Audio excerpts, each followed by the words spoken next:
Welcome back to the channel. आज हम बात करेंगे क्लास 9th के स्टूडेंट से प्राइमरीली, मे बी 10th के स्टूडेंट्स भी ये देख सकते हैं, इवन छोटे स्टूडेंट्स भी। और हम डिस्कस करेंगे कि what is the best way to solve higher classes books. जैसे मैं अपना खुद का एग्जांपल देता हूँ कि मैंने HC वर्मा कैसे सॉल्व करनी शुरू की 9th क्लास में ही।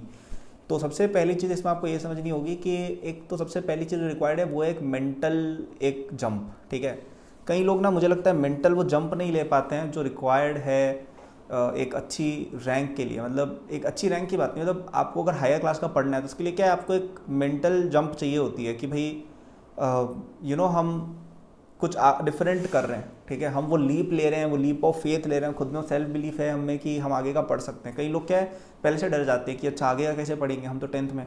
देखो ये कोई लिखे हुए नहीं आए थे ऊपर से कि भाई 9th वाले को ये पढ़ना है 10th, ये ऐसा कुछ भी नहीं है। ठीक है, ऐसा कुछ भी नहीं है। ये कोई कमेटी बैठी थी, उन्होंने बैठ के डिसाइड किया कि अच्छा एक एवरेज स्टूडेंट के लिए 9th क्लास में इतना जानना इनफ है। आप एक एवरेज स्टूडेंट नहीं हो अगर आप ये चैनल देखते हो, राइट। सब्सक्राइब कर लो, अगर नहीं सब्सक्राइब दो तो। आप एक बहुत ब्रिलियंट स्टूडेंट हो अगर आप 9th क्लास से JEE के बारे में सोच भी रहे हो, right. So it's a lot, it's very early and you should study hard if you have the ability. ठीक है, तो मेंटल बैरियर हटाना आई थिंक सबसे इंपॉर्टेंट है। ये बैरियर दिमाग से हटाओ। 11th 12th ऐसा कुछ नहीं है। ठीक है, जिसको जो समझ में आ रहा है उस एज में पढ़े। कई बच्चे 7वीं क्लास की एज में पढ़ते हैं चीज़ें बहुत भारी भारी। कई साइंटिस्ट आपने देखा होगा ना 8 की एज में पता नहीं क्या क्या कर लिया था। या और कई लोग होते हैं जो 20-25 साल के 30 साल के, उनको सिंपल समझ नहीं आती मैथ्स, राइट। तो it's all about your personal level. So mental barrier हटाना is the first step. Second step is to have a lot of time to it. ठीक है, मतलब आपको ऐसे नहीं कर सकते हो कि, and this is the best thing about starting in class 9th और 10th कि आपके पास टाइम होता है। 11th 12th में क्या है कि आपको इतना सारा काम वगैरह रहेगा कि आप नहीं पढ़ पाओगे डिटेल में, आप कॉन्सेप्ट नहीं समझ पाओगे, सिंपल एज दैट। तो 9th में क्या है कि आपके पास टाइम ही टाइम है। मैं तो कहूँगा कोचिंग वोचिंग भी छोड़ सकते हो। ठीक है, स्कूल में जाना चाहिए बट थोड़ा सा मे बी 80% अटेंडेंस है तो 85% ही रखा करो। ठीक है, तो स्कूल में आप घर पे टाइम निकालो कि हम 4-5 घंटे के स्लॉट में बैठ पाएँ और किताब को अच्छे से पढ़ पाएँ, समझ पाए कि क्या कहना चाह रहा है author, right. And this is very important. मैं यही करता था, मैं बैठ जाता था HC वर्मा को लेके और मैं घंटों तक पढ़ा करता था उसको। ठीक है, कई पॉइंट्स क्लियर नहीं होते तो कई बार एक एक पैराग्राफ पे मैं 1 घंटे तक रहता था।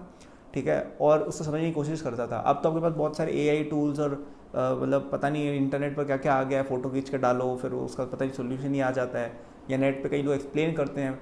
तो वो सब चीज़ों का आप और हेल्प कर सकते हो। But when I was doing this around 10 years back I did not have any of this stuff, right. So I used to just study the book and मैं उसको उसकी मेरिट पर ही पढ़ता था। मैं उसको खुद समझता था कि क्या कहना चाह रहा है बंदा। तो 4-5 घंटे के स्लॉट में पढ़ने में क्या है कि आपको समझ में आता है और आप 3-4-5 पेज हर दिन प्रोग्रेस करते जाते हो। तो ये 3-4-5 किसी दिन 10 पेज ऐसे करके कब पूरी किताब हो जाती पता ही नहीं चलता, right. Be slow with it and last की focus a lot on theory. मुझे पता है मैं 11th 12th के बच्चों को प्रॉब्लम्स के लिए कहता हूँ, लेकिन वो इसलिए कहता हूँ क्योंकि उनके लिए प्रॉब्लम्स इंपॉर्टेंट है। आप अगर एक यंग स्टूडेंट हो, आपको मोस्ट लाइकली थ्योरी समझ में नहीं आ रही, तो अगर आप थ्योरी अच्छे से समझते, एग्जाम्पल्स अच्छे से देखते हो ना, तो हो जाते हैं सवाल। ठीक है, इसीलिए जैसे HC वर्मा को मैं इतना रिकमेंड क्यों करता हूँ, क्योंकि उसमें बहुत ही अच्छे एग्जाम्पल्स एंड बहुत ही वर्कड आउट एग्जाम्पल्स जैसे उसमें होते हैं। They are brilliant, right. So that is why I recommend that book very highly.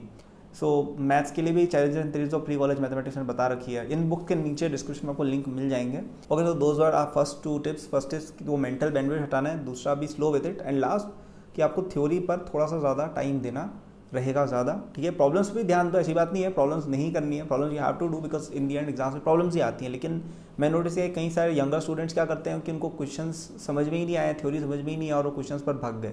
That should not be your approach. First make sure that you understand all the concepts कि जो भी चीज़ें proof की जा रही है क्या आप वो प्रूफ समझ पा रहे हो, क्या आप उन प्रूफ्स को खुद से रेप्लिकेट कर पा रहे हो। अगर कर पा रहे हो then only have understood the theory, and फिर आपको प्रॉब्लम्स की तरफ जाना है। कीप स्किपिंग थिंग्स जो नहीं आ रही है समझ में। जैसे कुछ चीज़ें होती हैं, कुछ चैप्टर होते हैं समझ में नहीं आते हैं। जैसे कैलकुलस कहीं कहीं पे बहुत ज़्यादा लगती है तो समझ में नहीं आती है, to be very frank, which is fine, आप बाद में समझ जाओगे, you have a lot of time. So I would say keep covering what you can. ठीक है, जो ईजी चैप्टर्स हैं, समझने जैसे चैप्टर्स हैं उनको करते जाओ। आप ऐसे भी चलोगे ना तो 40-50% इसी तो आप आराम से कवर कर सकते हो। ठीक है, और फिर जो बचा हुआ पोर्शन जो डिफिकल्ट है उस पर वापस आना। इस बार आप बेटर हो क्योंकि आपने पूरी फिजिक्स अब पढ़ ली है, तो अब it will be a lot easier to understand those things. So I hope आपको एक क्लैरिटी मिली होगी कैसे मैंने HC वर्मा की स्टडी की थी और कैसे आप कर सकते हो हायर क्लास की स्टडीज़। और अगर आपको और हेल्प चाहिए तो मेरा JEE 2028 कोर्स नीचे डिस्क्रिप्शन में फर्स्ट लिंक पे आपको मिल जाएगा, जो आपको अवेलेबल है फॉर जस्ट ₹5,000 टिल 16th अक्टूबर। ठीक है, इस कोर्स में सब कुछ है जो आपको 9th-10th में कवर करना चाहिए, प्लस इसके अंदर आपको 11th-12th के भी कई सारे कॉन्सेप्ट्स आपको पहले ही सिखा देते हैं, जिससे आप 11th में जाओ उससे पहले आप बहुत ही स्मार्ट एक स्टूडेंट बन जाओगे। ठीक है, सब कुछ मैंने खुद डिज़ाइन किया, कई चीज़ें मैंने खुद भी कवर की है, so you will absolutely love it using the first link in description, उसको आप एक्सेस कर सकते हो। So that was the video, thank for watching, like subscribe कर देना, नीचे डिस्क्रिप्शन में मेरे सोशल्स और मेरे फ्री नोट्स वगैरह दिए हुए हैं, do check them out, good luck.